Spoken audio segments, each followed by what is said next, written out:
Electrical Physics, and right now we are starting up with the lecture number 6 of units and measurements. ठीक है?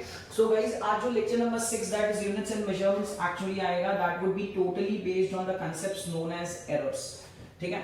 अब guys बहुत लोगों को प्रॉब्लम होती है कि सर एरर्स होता क्या है, एरर्स करते कैसे हैं, हम लोगों को समझ नहीं आता. तो आज सारे क्वेश्चंस का आंसर होगा. It would be just an introductory videos regarding errors, और इसके बाद मैं 2 और वीडियोस ऐसे अपलोड करूंगा जिसमें एरर्स के बहुत सारे क्वेश्चंस भी सॉल्व होंगे. ठीक है?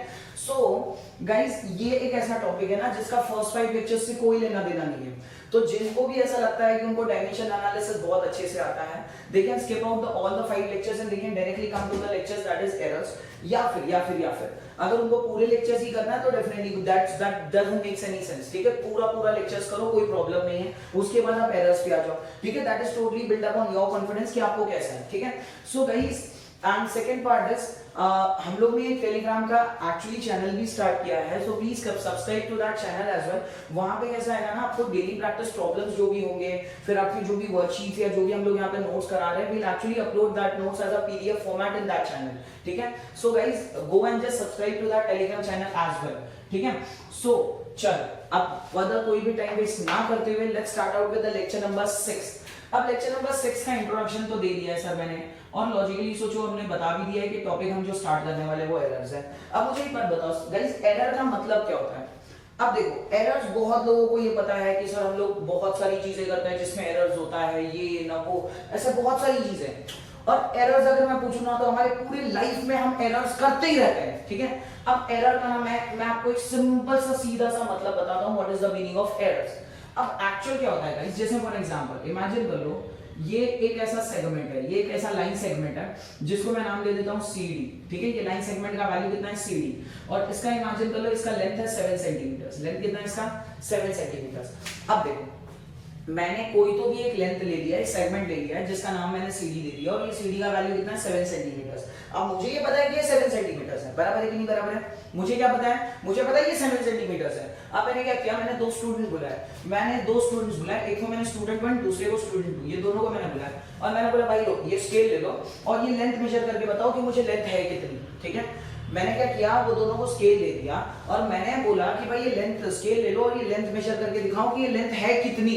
तो पहले वाले स्टूडेंट ने मुझे मेजर करके दिया, सर ये लेंथ है 7.2 सेंटीमीटर. पहले वाले स्टूडेंट ने मेजर क्या करके दिया कि लेंथ कितना है? 7.2 सेंटीमीटर. और दूसरे वाले स्टूडेंट ने मुझे बोला 6.9 सेंटीमीटर.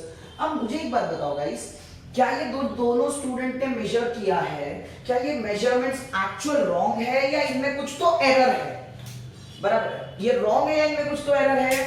ऑब्वियस सी बात है, इनमें कुछ तो एरर है सर, ये रीडिंग्स रॉन्ग नहीं है. इसका मतलब क्या होता है ना गाइस, देखो, एरर का मतलब रॉन्ग होना नहीं होता. पहली बात तो ये समझ लो, एरर का मतलब रॉन्ग नहीं होता. एरर का मतलब है जो आपकी एग्जैक्ट वैल्यू है ना, जो भी आपकी एग्जैक्ट वैल्यू है ना, आप वो एग्जैक्ट वैल्यू को मिस करके थोड़ा बहुत वैल्यू में थोड़ा बहुत वैल्यू में डिफरेंसेस आ रहा है. मतलब जो भी मेरी एग्जैक्ट वैल्यू, अब जैसे एग्जैक्ट वैल्यू यहाँ पे मेरे पास कितनी है? 7 सेंटीमीटर. तो एरर्स का मतलब रॉन्ग होना नहीं होता. एरर्स का मतलब है मैंने जो एग्जैक्ट वैल्यू बोली है वो एग्जैक्ट वैल्यू को ना पॉइंट करके आप उसके जस्ट आसपास हो. जैसे यहाँ पे देखो, पहले स्टूडेंट ने मुझे रीडिंग बोली है 7.2 सेंटीमीटर और दूसरे स्टूडेंट ने बोला 6.9. अब ये दोनों स्टूडेंट ने जो भी रीडिंग निकाली है, ये रीडिंग्स रॉन्ग नहीं है, बट इनमें कुछ ना कुछ तो एरर्स है. मतलब अगर मैं ध्यान से देखूं तो ये दोनों रीडिंग में एरर है. अब ऐसा भी हो सकता है कि मैं कोई तीसरे स्टूडेंट को बुलाऊं तो वो एग्जैक्ट मेजर करके दे, या फिर ऐसा नहीं भी हो सकता है. तो लॉजिकली ये पूरा का पूरा सिनेरियोस है ना, कॉन्सिक्वेंसेस, परम्यूटेशन, कॉम्बिनेशन पे बेस्ड होता है. बराबर है? अब बस मैं 2 ही एग्जांपल लेना चाहता हूं ताकि मैं एरर्स को समझा सकूं. अब लॉजिकली देखो, एरर्स का मतलब पहली बात तो अपने दिमाग में डाल दो, एरर्स का मतलब सर गलत होना नहीं है. गलत का मतलब एरर नहीं है, गलत का मतलब रॉन्ग होता है बस. एरर का मतलब है जो भी मैं वैल्यू ले रहा हूं, this is my actual value. Actual value को ना पॉइंट करते हुए मैं इस वैल्यू के जस्ट आसपास हूं. बात समझा? तो वो जो आसपास वाली वैल्यूज होती है ना, उस वैल्यूज में कुछ तो एरर्स होता है.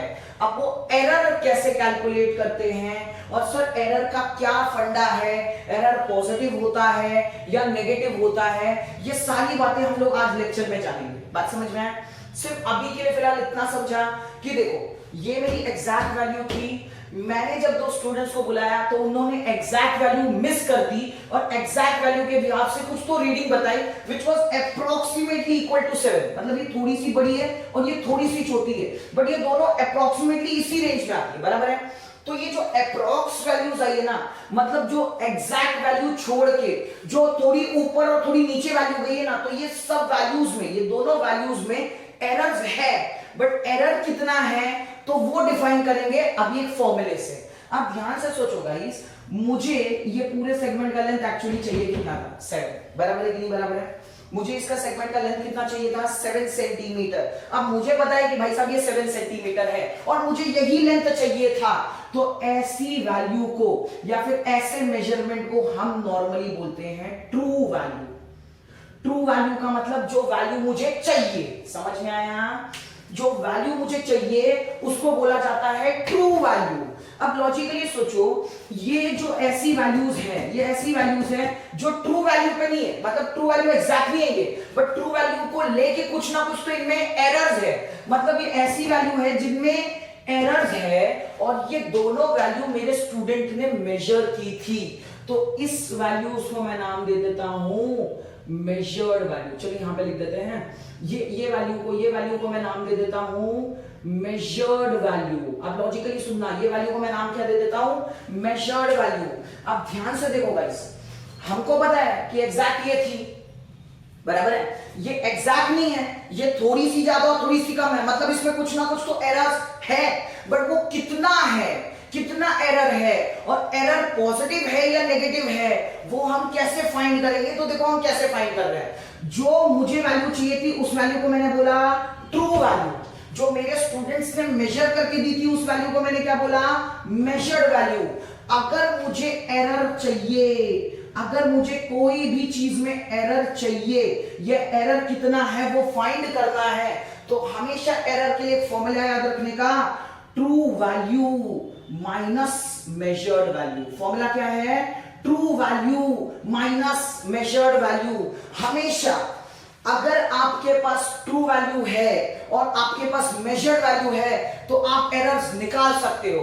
तो ध्यान से देखो, एरर्स निकालने का फॉर्मूला मैंने दे दिया, true value minus measured value. अगर मैं पहले वाले केस में एरर निकालूं और मैं इसको लिख दूं एरर 1, तो ध्यान से देखो मेरा ट्रू वैल्यू है 7 सेंटीमीटर, मेरे स्टूडेंट ने मुझे बताया कितना 7.2 सेंटीमीटर, तो ध्यान से देखो आंसर कितना आ गया, -0.2 सेंटीमीटर। ये मेरा एरर है, एरर 1 है। अब लॉजिकली ध्यान से सोचो, जो मेरा एरर आया ना वो नेगेटिव में आया है, बराबर है कि नहीं बराबर है। और वैसे ही अगर मैं एरर 2 निकालूंगा तो ध्यान से देखो एरर 2 का भी same formula, true value minus measure value. True value कितनी है 7 सेंटीमीटर, माइनस मेजर वैल्यू कितनी है भाई साहब 6.9 सेंटीमीटर, तो ध्यान से देखो मेरा एरर आ गया 0.1 सेंटीमीटर। क्या है बात, सबको समझा, समझ आया नहीं समझ आया। मतलब सर मेरे पास जो एग्जैक्ट वैल्यू था, एग्जैक्ट वैल्यू को अगर मैंने नहीं पॉइंट किया, मैंने उसके आसपास वैल्यू को पॉइंट किया, जैसे यहाँ पे है, तो ये आसपास वैल्यू एग्जैक्ट वैल्यू नहीं होती है, इनमें कुछ ना कुछ तो एरर्स होता है। और वो एरर कैलकुलेट करने का मेथड क्या होता है, तो एरर कैलकुलेट करने के लिए फॉर्मूला होता है, और वो एरर का फॉर्मूला होता है true value minus measured value. Error का फॉर्मूला क्या होता है, true value minus measured value. और ये जो वैल्यू मेरे पास है, इस वैल्यू को मैं बोलता हूं true value, which was actually I just want the length of that, मतलब length of the segment CD was actually 7 and I was actually willing to have that value only, मतलब मुझे 7 सेंटीमीटर ही चाहिए था, but मेरे students ने मुझे reading थोड़ी सी अलग दी, एक ने 7.2 दिया, एक ने 6.9 दिया।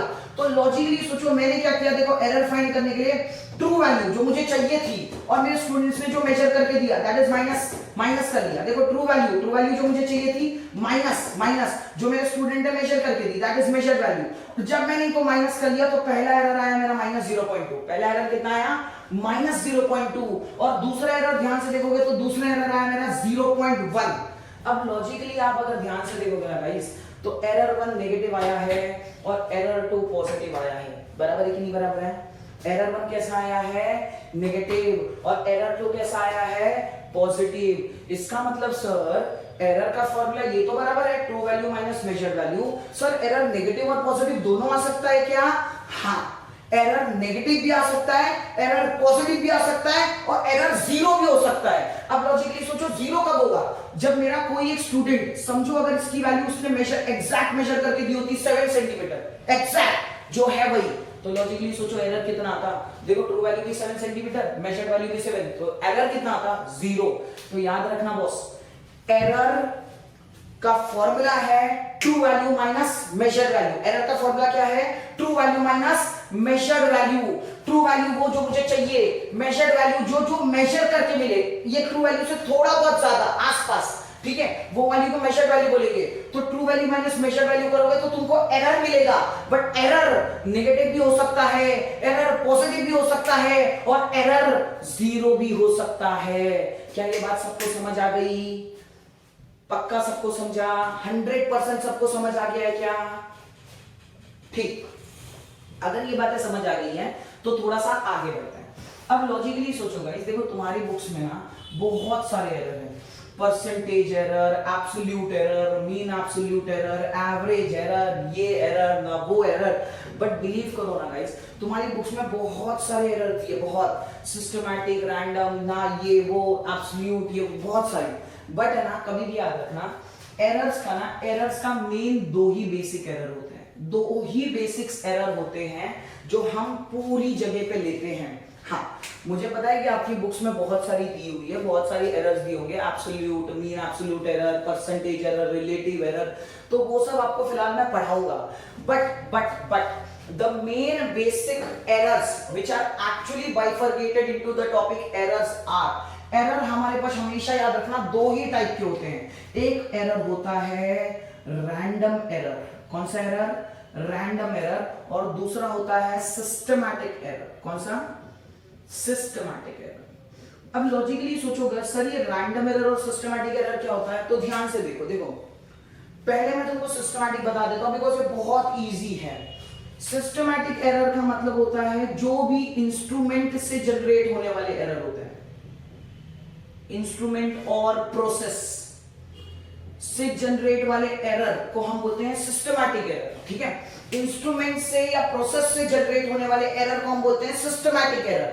अब मतलब इमेजिन करो, जैसे फॉर एग्जांपल, अब लॉजिकली सोचो मैं वेइंग मशीन का काम करता हूं, और वेइंग मशीन में इमेजिन करो, हाँ कभी भी अगर मेरे वेइंग मशीन में हमेशा थोड़ा बहुत एरर आता रहता है, थोड़ा बहुत एरर, इतना ज्यादा एरर भी नहीं मानो, थोड़ा बहुत एरर आते रहता है, तो वो इंस्ट्रूमेंट का एरर है।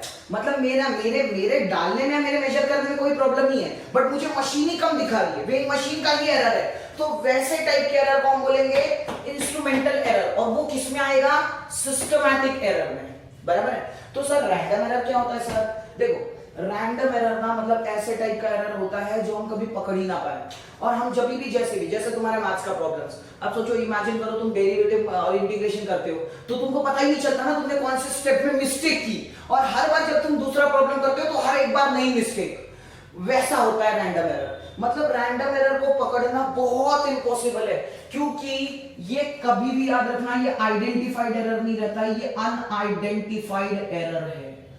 अनआइडेंटिफाइड एरर है मतलब जब तुम प्रोसेस को चेंज कर लोगे उसमें कुछ ना कुछ तो एरर बचेगा, और वैसे टाइप का एरर जो बच जाता है विच इज अनआइडेंटिफाइड, जो हम पकड़ नहीं सकते, वैसे टाइप के एरर को बोला जाता है रैंडम एरर। याद रखना, सिस्टमैटिक एरर मतलब ऐसा एरर जो प्रोसेस या सिस्टम से जनरेट हो। अब प्रोसेस का मतलब जैसे फॉर एग्जांपल मुझे कूलिंग करना है, मुझे पैस्चराइजेशन करना है, तो पैस्चराइजेशन के लिए एक पर्टिकुलर टेम्परेचर होता है, अगर मैं वो टेम्परेचर पे नहीं कर रहा हूं, कोई दूसरे टेम्परेचर पे कर रहा हूं, तो एरर्स आएंगे, बराबर है, वो प्रोसेस एरर है। अब जैसे मैंने वेइंग मशीन का एग्जांपल दिया, अगर मैं वेइंग मशीन से कुछ अलग करना चाहता हूं बट वेइंग मशीन मुझे एरर दिखा रही है, तो ऑब्वियसली बात है वो इंस्ट्रूमेंट एरर है। तो अगर इंस्ट्रूमेंट या प्रोसेस एरर आएगा तो उसको बोलेंगे हम सिस्टमैटिक एरर। सिस्टमैटिक मतलब ये किसने जनरेट किया, सिस्टम ने जनरेट किया है। और कोई भी एरर मतलब ऐसा कोई भी एरर जो इंस्ट्रूमेंट से नहीं आ रहा हो या किसी और से प्रोसेस से आ रहा हो, बट मुझे पता नहीं, मुझे नहीं पता कि वो एरर कहां से रहा है, बट मेरे रीडिंग में वो एरर आ रहा है, वैसे टाइप के एरर को बोला जाएगा रैंडम एरर। अब एक्चुअल प्रॉब्लम क्या है गाइस, ये सारी बातों पे ना हम ज्यादा फोकस आउट नहीं करेंगे, क्योंकि ये सारी बातें ना सिर्फ एक थ्योरी रिलेटेड बहुत सही है, 11th स्टैंडर्ड में आपको ये सब पूछा जाएगा, बाकी जेईई नीट में इसका कोई वैलिडेशन नहीं। आपको सिर्फ ये बस याद रखना है कि सिस्टमैटिक एरर किसकी वजह से आया, रैंडम एरर किसकी वजह से आया, बाकी इसका सिग्निफिकेंस जेईई नीट में कुछ भी नहीं है, ठीक है। जेईई नीट में सिग्निफिकेंस किसका है कि एरर्स आप कैसे मेजर करते हो। एरर का जो मैंने आपको फॉर्मूला लिख के दिया that is true value minus measured value, वो आपको याद रखना है। आपको फिर ये भी याद रखना है कि एरर नेगेटिव हो सकता है, एरर पॉजिटिव हो सकता है और एरर जीरो भी हो सकता है। फिर एरर के दो टाइप्स हैं, एक तो सिस्टमैटिक एरर है और दूसरा रैंडम एरर है। रैंडम एरर क्या है, किसी भी कोई भी रीजंस की वजह से अगर एरर आता है तो उस एरर को बोला जाता है रैंडम एरर। सिस्टमैटिक एरर मतलब जो भी सिस्टम या प्रोसेस से जनरेट होता है तो वैसे टाइप के एरर्स को बोला जाता है सिस्टमैटिक एरर। अब गाइस एक्चुअल प्रॉब्लम क्या है पता है, ये पूरे चैप्टर्स में ना एरर्स को 4 पार्ट में डिवाइड किया गया है। एरर्स को बेसिकली 4 पार्ट्स में डिवाइड किया गया है और वो पार्ट्स एक्चुअली कोई बताता ही नहीं है, ठीक है। तो ध्यान से देख लो, सबसे पहला जो एरर का टाइप है ना दैट इज एडिशन, फिर उसके बाद जो टाइप है दैट इज सब्सट्रैक्शन, फिर उसके बाद जो थर्ड टाइप है दैट इज मल्टीप्लिकेशन और जो फोर्थ है ना वो डिवीजन, ठीक है। अब ये चारों मेरे एरर्स के टाइप है। पहला जो टाइप है दैट इज एडिशन, दूसरा है सब्ट्रैक्शन, तीसरा मल्टीप्लिकेशन और चौथा डिवीजन। अब पहले तो गाइस ये सब से आने से पहले ना आप लोगों को ये पता रहना चाहिए कि सर कोई भी इंस्ट्रूमेंट में या कोई भी मेजरमेंट में अगर एरर आता है तो हम वो पूरे वैल्यूज को लिखते कैसे हैं। अब जैसे फॉर एग्जांपल मैंने पहले एग्जांपल लिया था, जैसे अगर मैंने ये सेगमेंट बोला है, ये सेगमेंट है CD और इसका लेंथ है 7 सेंटीमीटर, इसका लेंथ कितना है 7 सेंटीमीटर, बट मेरे एक स्टूडेंट ने इसको मेजर कैसे करके दिया था, मेरा एक स्टूडेंट S1 था जिसने मेजर करके दिया था 7.2। तो ये S1 में एरर कितना आया था, एरर 1 कितना था, 1 था 0.2 सेंटीमीटर। एरर इतना था या नहीं था, तो अब लॉजिकली सोचो, अगर मैं इसके बिहाफ से या फिर मैं पूरी वैल्यूज मतलब अगर मैं ये वैल्यूज के साथ एरर को कंसीडर करना चाहता हूं, या मैं ऐसे बोल सकता हूं कि अगर मुझे कोई भी वैल्यूज एरर के साथ लिखनी हो तो उसको लिखने का एक तरीका होता है और वो कैसा होता है, तो ध्यान से सुनना। जैसे फॉर एग्जांपल ये CD है तो मैं लिख देता हूं CD का वैल्यू है 7 centimetre but plus minus 0.2 centimetre. इसका मतलब क्या है, देखो ये एक्चुअली ऐसे लिखने का मतलब क्या होता है पता है, जब अभी ये मेरे जैसे लोगों के पास अगर ये आता है तो हम लोग इसको क्या समझते हैं, देखो उसका एग्जैक्ट वैल्यू तो 7 सेंटीमीटर है, बट वो +2 -2 ऊपर नीचे जा सकता है। मतलब इसका ये रीडिंग का या जो भी ये रीडिंग निकालेगा, कोई भी स्टूडेंट अगर मेरी वो रीडिंग निकालेगा तो उसका मैक्सिमम वैल्यू 7.2 सेंटीमीटर जा सकता है और मिनिमम वैल्यू 6.8 सेंटीमीटर जा सकता है। अगर मेरे स्टूडेंट ने इस रेंज में रीडिंग दी है तो रीडिंग राइट है, बट अगर इस रेंज के बाहर है तो रीडिंग रॉन्ग है। क्या बात समझ आया? मतलब सर अगर मुझे कोई भी रीडिंग को एरर के साथ में लिखना है तो मुझे लिखते टाइम पे ये ध्यान रखना पड़ेगा कि मैं वो रीडिंग को लिखते टाइम पे ऐसा लिखूं, CD = वो रीडिंग का एक्चुअल वैल्यू कितना है और उसमें कितना एरर है। अब ये एरर से इसको जब एक बार प्लस करूंगा तो इसका एक मैक्सिमम वैल्यू आ सकता है ये रीडिंग का, और इसको माइनस करने के बाद उसका मिनिमम वैल्यू आ सकता है। अब मुझे जो भी रीडिंग एज्यूम करनी है या फिर जो भी मेरा स्टूडेंट रीडिंग देगा वो इसी के बीच में होनी चाहिए। अगर वो इससे ज्यादा है या इससे कम है, जैसे मेरी रीडिंग है 6.8 बट उसने बोला 6.7, तो भाई साहब वो ये रेंज में आती नहीं है। अगर वो ये रेंज में नहीं आ रही है मतलब डेफिनेटली वो जो रीडिंग दे रहा है या फिर वो जो रीडिंग मेजर कर रहा है वो क्वाइट रॉन्ग है, क्योंकि वो एरर के भी बाहर है। क्या ये बात सबको समझा? पक्का?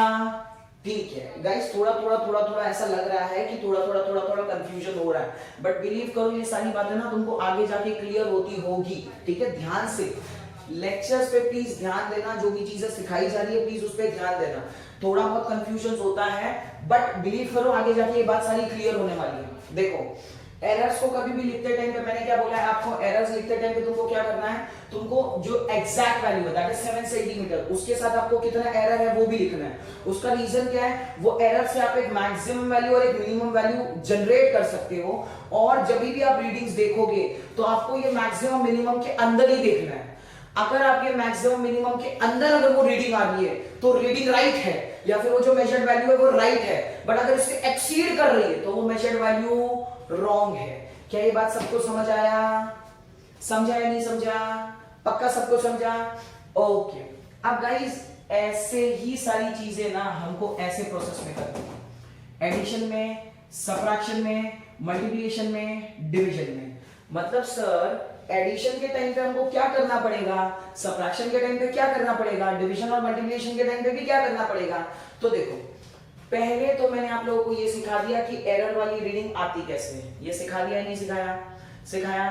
अब मैं यही एरर वाली रीडिंग का आपको सिखाऊंगा कि एडिशन कैसे किया जाता है, सबट्रैक्शन कैसे किया जाता है, मल्टीप्लिकेशन कैसे किया जाता है और डिवीजन कैसे किया जाता है। क्या बात समझा? एरर वाली रीडिंग कैसे लिखते हैं, उसका मैक्सिमम वैल्यू, मिनिमम वैल्यू, उसकी रीडिंग किस रेंज में आएगी तो राइट है और किस रेंज से बाहर जाएगी तो रॉन्ग है। क्या ये बात सबको समझ आई? पक्का? ठीक है। तो गाइस अभी के लिए फिलहाल we are stopping on this part only. Next part जब भी मैं स्टार्ट आउट करूंगा या फिर नेक्स्ट पार्ट जब भी मैं भेजूंगा या फिर नेक्स्ट पार्ट जब भी मैं अपलोड करूंगा तो it would be on the calculations of addition, subtraction, multiplication and division. बात समझा? चल बाय गाइस।